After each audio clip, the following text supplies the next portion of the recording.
Hello, good evening, welcome to বিদ্যার্থী। আমি শুভেন্দু সরকার, কলকাতা পুলিশের যে সামনে ইন্টারভিউ আছে সেই রিলেটেড আরও কিছু তথ্য। এতদিন তোমরা মক ইন্টারভিউ দেখলে, আরও সামনে মক ইন্টারভিউ পাবে। আজকে গুরুত্বপূর্ণ কয়েকটি কোশ্চেন নিয়ে তোমাদের সামনে আমি এসেছি, যে কোশ্চেনগুলো আমি মক নেওয়ার সময় দেখেছি ম্যাক্সিমাম ক্যান্ডিডেট তোমরা এই ভুলটা কিন্তু করে থাকছো। আমাদের এখানে মক চলছে, অনলাইন অফলাইন দুটোই চলছে।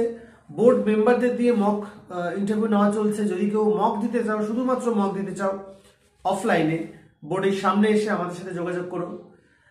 সামনের মঙ্গলবার দিন মক আছে, সামনের সোমবার মক আছে, তোমরা একটু যোগাযোগ করে নিও। আর আমরা মক নিতে গিয়ে বা ক্লাস করাতে গিয়ে যে প্রবলেমটা তোমাদের ফেস করছি সেটা হচ্ছে ছোট ছোট জিনিস। একটু মাথায় রাখবে যে ছোট ছোট জিনিসের উপর কিন্তু ইন্টারভিউতে নজর রাখা হয়, যে তুমি কিভাবে উত্তর দিচ্ছ, এর অর্থটা কি, আসলে তুমি কি বলতে চাইছো, আসলে তুমি কি, সেটা কিন্তু তোমার কথাতেই ধরা পড়ে। অতএব আজকে যে বিষয়গুলো আলোচনা করব খুব সুন্দর বিষয়, ভিডিওটি শেষ পর্যন্ত দেখবে, স্কিপ না করে। তো আশা করি তোমাদের জন্য কিছু উপকার হলেও অবশ্যই হবে, ঠিক আছে? তো প্রথম যে বিষয়টা আমি বলি, আমরা অনেক সময় যখন পারি না, কোশ্চেন তো আমরা সব জানবো যে এমন কোনো ব্যাপার নেই। কিছু কোশ্চেন আমরা মিস করি, পাস করতে হয়। সব কোশ্চেনের উত্তর যে জানতেই হবে এমন কোনো ব্যাপার নেই, কিন্তু না জানলে কিভাবে আমরা ফেস করি এইটাই তোমরা করতে পারছো না। অনেককে দেখছি না জানলে মাথা নিচের দিকে করে ফেলছো, ওপর দিকে তাকাচ্ছ, চুপচাপ বসে রয়েছো। এগুলো কিন্তু করা যাবে না। যদি পারো স্ট্রিক্টলি বলে দাও, যদি না পারো সেটাও সততার সাথে বলো, সরি স্যার এটা আমার জানা নেই, কি আমি এই মুহূর্তে মনে করতে পারছি না। তো এইটা বলাও কিন্তু একটা পার্সোনালিটির ব্যাপার। না লুকিয়ে, নাই জানতে পারি তো সেটা স্বীকার করো, কিন্তু কি ধরনের কোশ্চেন আমি পারবো না বা পারছি না সেটার উপর ডিপেন্ড করে তুমি নাম্বার তোমার কতটা বেশি হবে বা তোমার পার্সোনালিটি কতটা স্ট্রং। তো এই যেমন আমি প্রথম থেকে বলি, যেমন ধরো তোমাদের তিনটে টপিকের উপর বেস করে একটা ইন্টারভিউ হয় মেনলি।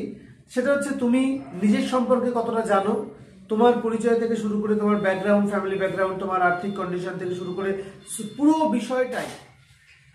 সেকেন্ড, তুমি যে ডিপার্টমেন্টের জন্য চাকরি করতে যাচ্ছ, যে ডিপার্টমেন্টে মানে পুলিশ ডিপার্টমেন্টের জন্য চাকরি করতে যাচ্ছ, তাহলে তুমি পুলিশের সম্পর্কে কতটা নলেজ তোমার মধ্যে আছে।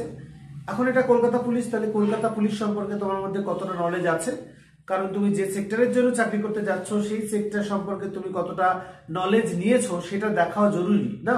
তবেই তো তোমার ইন্টারেস্টটা বোঝা যাবে যে তুমি এই ডিপার্টমেন্ট সম্পর্কে কতটা ইন্টারেস্টেড। তাহলে এইটা বোঝার জন্য তোমাকে সেই ডিপার্টমেন্ট সম্পর্কে যতটা সম্ভব বাইরে থেকে আউট নলেজটা নেওয়া দরকার। থার্ড হচ্ছে তুমি যে স্থানে থাকো, মানে যে জেলায় থাকো বা যে রাজ্যে থাকো সেই জেলার সম্পর্কে কিন্তু তোমাকে নলেজ রাখতে হবে। তাহলে তিনটে জিনিস, এক হচ্ছে তোমার নিজের সম্পর্কে, সেকেন্ড তোমার ডিপার্টমেন্ট সম্পর্কে, এবং থার্ড তোমার জেলার সম্পর্কে কিন্তু তোমাকে নলেজ রাখতে হবে। এছাড়াও এডুকেশনাল কোয়ালিফিকেশন নিয়েও তোমাকে প্রশ্ন করতে পারে, একাডেমিক প্রশ্ন, সেইগুলোর উপর খুব একটা ম্যাটার করে না নাম্বার, কারণ সেগুলো তোমার রিটেন এক্সামে জানা হয়ে গেছে যে তোমার মধ্যে কতটা নলেজ আছে। এখন প্রশ্ন হচ্ছে, আমরা যখন পারি না, ম্যাক্সিমাম ক্ষেত্রে আমরা উত্তর দিয়ে থাকছি, দেখছি যে সরি স্যার, বা সরিও বলি না, স্যার এই মুহূর্তে মনে আসছে না, এই মুহূর্তে মনে আসছে না, এই মুহূর্তে মনে আসছে না। এটা সবসময় বলা যায় না, এটার মধ্যে অনেক নেগেটিভিটি লুকিয়ে আছে। বলতে হবে, কিন্তু বুঝতে হবে যে আমি কি বলছি, আমাকে কি বলা হয়েছে। একজন ভালো বক্তা হতে গেলে একজন ভালো শ্রোতা আগে হওয়া দরকার। তুমি ভালো করে শুনলে, ভালো করে বুঝলে যে আমার কাছ থেকে কি জানতে চাওয়া হচ্ছে, তবেই তুমি সেই উত্তরটা ঠিকঠাক দিতে পারবে, ঠিক আছে? তাহলে ধরো সাপোজ তুমি আমাদের স্বরাষ্ট্রমন্ত্রী যিনি আছেন মাননীয় অমিত শাহ মহাশয়, এটা জিজ্ঞেস করতেই পারে, এবং এটা আমাদের জানা কর্তব্য, জানা উচিত, বা রাষ্ট্রপতির নাম জানা উচিত, জানা কর্তব্য। তো সেক্ষেত্রে বাই চান্স তুমি ওখানে ভুলে গিয়েছো, টেনশন করে ভুলে গিয়েছো যে আমাদের স্বরাষ্ট্রমন্ত্রীর নাম কি, কিছুতেই সেই সময় ব্ল্যাক আউট হয়ে গেছে, মনে আসছে না। তো তখন কি করতে পারি, তখন কিন্তু আমি এটা বলতে পারি যে সরি স্যার এই মুহূর্তে মনে আসছে না, কিন্তু সেটাও জোর গলায় বলতে হবে, ঠিক আছে? কোন রকম ভাবে হেজিটেশন ছাড়াই তোমাকে বলতে হবে সরি স্যার, বা মাফ করবেন স্যার, এটা এই মুহূর্তে মনে করতে পারছি না বা মনে আসছে না। এটা কিন্তু গ্রহণযোগ্য। কিন্তু সাপোজ বলা হলো যে বলুন তো দেখি অস্ট্রেলিয়ার অর্থমন্ত্রী কে আছে, তবে এই বিষয়টা কিন্তু আমার নলেজে রাখতেই হবে বা আমার জানা দরকার এমন বিষয়টা নয়।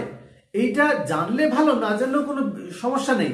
তো এটার ক্ষেত্রে যদি আমি বলি যে সরি স্যার এই মুহূর্তে মনে আসছে না, তার মানে এটা প্রমাণ হয় যে আচ্ছা তোমার এটা তুমি জানতে কিন্তু এই মুহূর্তে ভুলে গিয়েছো, কিন্তু এটা আমি আদতেও জানতাম না বা জানি না।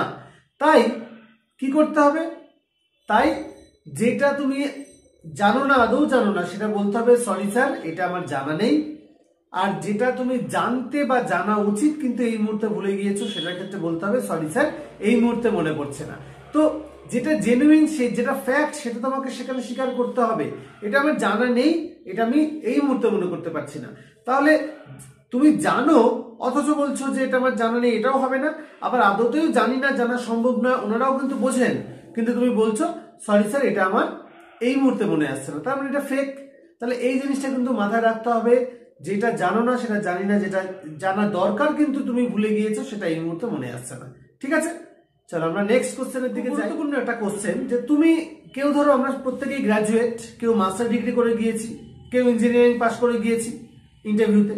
তো তোমাকে প্রশ্ন করতেই পারেন, যেহেতু এটা মাধ্যমিক লেভেলের পরীক্ষা, তোমাকে জিজ্ঞেস করতেই পারেন যে আচ্ছা আপনি এত দূর পড়াশোনা করেছেন, এত যোগ্যতা নিয়ে এত কম যোগ্যতা সম্পন্ন একটা চাকরি আপনি করতে চান, যোগ্যতার একটা চাকরি আপনি করতে চাইছেন, কি কারণে? আপনার কি এই চাকরিটার জন্য নিজেকে অতিরিক্ত যোগ্য বলে মনে হয় না? তো এই উত্তর কিভাবে দেব? তাহলে যখনই এরকম কোনো প্রশ্ন যাবে, যারা হায়ার এডুকেশন নিয়ে ইন্টারভিউ দিতে গিয়েছো, কখনোই তারা লুকোবে না, কারণ মিথ্যা কথা কিন্তু ধরে ফেলা যায়। ওনারা কিন্তু ওই জন্যই বসে রয়েছেন বাদ দেবার জন্য। সত্যি কথা বলো, তুমি গ্রাজুয়েট হও, মাস্টার হও, তাতে অসুবিধা নেই।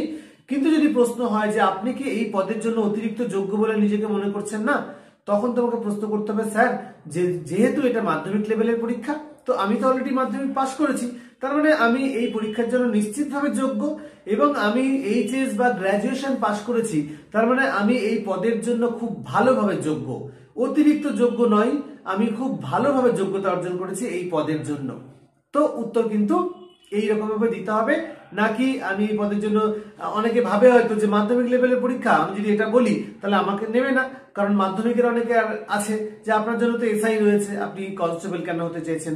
তো এইরকম কোনো ভাবার কারণ নেই, তোমরা তোমাদের যোগ্যতা নিয়ে চলে যাও, সেখানে গিয়ে যেটা প্রশ্ন হবে সেই উত্তরটা দাও, দেখবে সফল হবে, মানে সেই উত্তরটার জন্য কিন্তু তোমরা সফল হবে। নেক্সট, সবারই একটাই প্রশ্ন যে পুলিশের কি কাজ? সবাই নানা রকম কথা বলছো, কেউ বলছো সমাজসেবা, রক্তদান শিবির করা, এইগুলো পুলিশের ডিউটি নয়, এগুলো পুলিশ মানবিকতার খাতিরে করে, জনসংযোগ রক্ষার জন্য করেন। কিন্তু পুলিশের যেটা আসল কাজ সেটা তোমরা স্কিপ করে যাচ্ছ। তো যদি বলা হয় পুলিশের কাজ কি, আপনি বলুন তো, আপনি তো পুলিশ হতে চান, পুলিশের কি কাজ? তখন তোমাকে বলতে হবে খুব সংক্ষেপে এবং টু দা পয়েন্ট, সমস্ত উত্তরটাই যাতে ওই 2 লাইনের মধ্যে থাকে। তাহলে পুলিশের কাজ কি? স্যার পুলিশের কাজ হচ্ছে আইন রক্ষা করা বা ল অ্যান্ড অর্ডার মেনটেন করা, এবং জনসাধারণকে কি করা না প্রশাসনিক সহায়তা প্রদান করাই পুলিশের কাজ। তাহলে আইন কানুনকে রক্ষা করা এবং জনসাধারণকে প্রশাসনিক সুরক্ষা প্রদান করা পুলিশের কাজ। এই প্রশাসনিক সুবিধার মধ্যে বা সুরক্ষার মধ্যেই কিন্তু সমস্ত চোর ধরা, ডাকাত ধরা, খুনি ধরা, সমস্ত কিছু কিন্তু পড়ে যাচ্ছে। তাহলে এছাড়া পুলিশ কি করেন? এছাড়া পুলিশ মানুষের সাথে জনসংযোগ রক্ষার জন্য ব্লাড ডোনেশন ক্যাম্প করেন, সমাজ সেবামূলক বিভিন্ন কাজ করে থাকেন, সবটাই ভালো ভালো কাজই তিনি তারা করে থাকেন, বিভিন্ন ফুটবল ক্রিকেট টুর্নামেন্ট তারা করে থাকেন। তো এইগুলো হচ্ছে তার এক্সটার্নাল কাজ, কিন্তু আসল কাজ ল অ্যান্ড অর্ডার মেনটেন করা এবং মানুষকে প্রশাসনিক সহায়তা প্রদান করা। ঠিক আছে, তো এই ছিল আজকে 3টে মেইন প্রশ্ন নিয়ে আলোচনা করলাম, যেগুলো তোমরা প্রত্যেকে ভুল উত্তর দিচ্ছ ম্যাক্সিমামই।